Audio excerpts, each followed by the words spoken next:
سلام دوستای خوبم، من میخوام بهتون روش جدا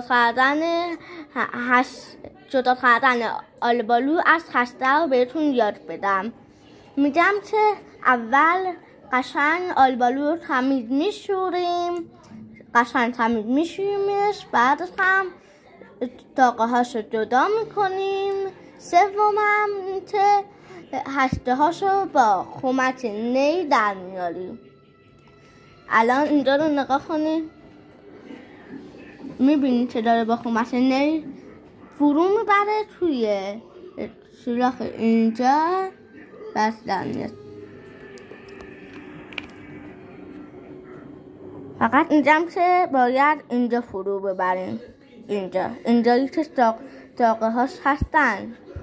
خب دوم آشغالاشو میدیدیم این تو. وقتی هسته ها رو در آوردیم. خدا نگهدار.